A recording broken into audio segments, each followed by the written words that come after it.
The US reciprocal tariffs implemented on August 1st are adding cost and uncertainty to an already fragile diamond market. Before we get to the actual rates and their impact, we must consider two important points. The first is that the industry, led by the World Diamond Council, is lobbying to have diamonds added to the list of tariff-exempt products. From what I understand, the Trump administration is prioritizing country-level negotiations for now and only plans to hear from industry groups later. So while there's a chance that diamonds will be exempt across the board, there's no clarity on if or when that might happen.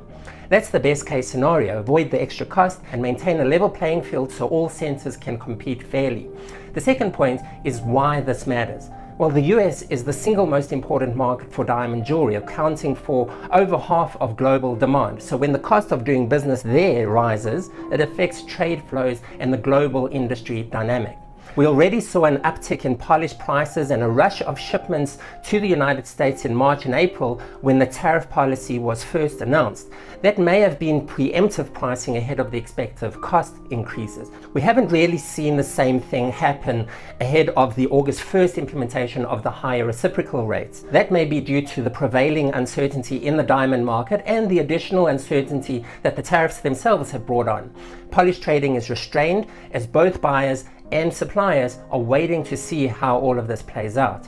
So what rates are being implemented and where? Most diamond mining and trading countries are now being charged a 15% duty. That's on the import of all products to the United States, barring the exceptions, and diamonds and jewelry are subject to the duty. This includes key African producers and beneficiation centers like Botswana, Angola, Namibia, Lesotho and Zimbabwe, as well as the major trading centers Belgium and Israel. The United Arab Emirates, i.e. Dubai, and the United Kingdom are subject to the lower base rate of 10%. Now, some key industry centers face much higher rates, most notably India at 25%, South Africa 30%, China 30 or 34%, and Switzerland at an incredible 39%. And India has particular consequences for the diamond and jewelry industry, as an estimated 80 or 90% of the world's diamonds are polished in the country. A 25% tariff dramatically reduces Indian manufacturers' competitiveness.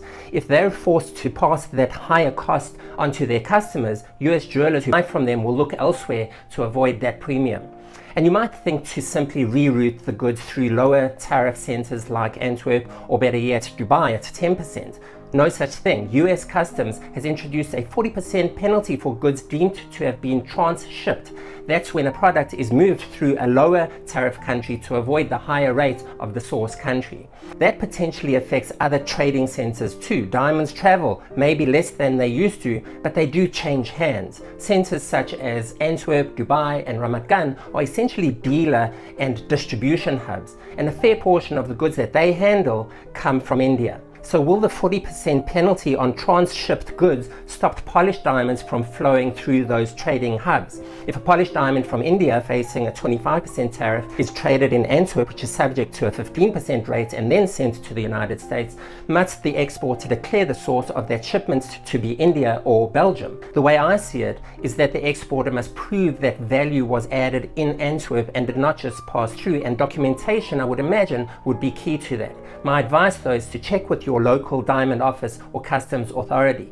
This is a key question for Indian companies operating in Dubai. Many use Dubai as a distribution center for polished production from their various factories around the world, particularly those that are in beneficiation countries like Botswana or Namibia, where they might have operations. Since India charges a 5% import duty on polished diamonds, Indian suppliers instead send the goods to Dubai, where they are prepared for shipments to their customers around the world. So are those diamonds subject to Botswana or Namibia's 15% rate or Dubai's 10% rate? Are those diamonds considered to have been transshipped? I assume not, given the sorting and distribution done in Dubai. There's clear value that Dubai added, which would need to be shown and documented. But again, check with your local authority. My goal here is to raise awareness of these questions, and feel free to offer your take in the comments. As for India, if the higher rate holds for the long term, and negotiations are ongoing but don't really seem to be progressing too favorably, Indian manufacturers may shift their polished production elsewhere. Similarly for South Africa, that 30% rate is extremely prohibitive and a potential nail in the coffin for its diamond manufacturing sector, and I can foresee many moving their operations to neighboring countries. So we're in a bit of a volatile period as the tariffs come into effect. My sense is that the trade is biding its time until the dust settles, hopefully well in advance of the important US holiday season, which for the trade is not very far away. Jewelers tend to buy their holiday inventory in the third quarter, so the clock is ticking. One thing is clear though, the higher 10 to 15% tariffs are here to stay. Their impact on US consumer spending is a separate important discussion we'll have another time. For now though, our attention within the trade is primarily on India, and then whether the industry can flex its muscles to get diamonds on that list of exempt products and commodities. It's a long shot, but you never know. I'd keep my hopes high and my expectations low, and I'd plan according to what's in place at the moment. That's your Diamond Minute. I'm Avi Kravitz. I'll see you next time.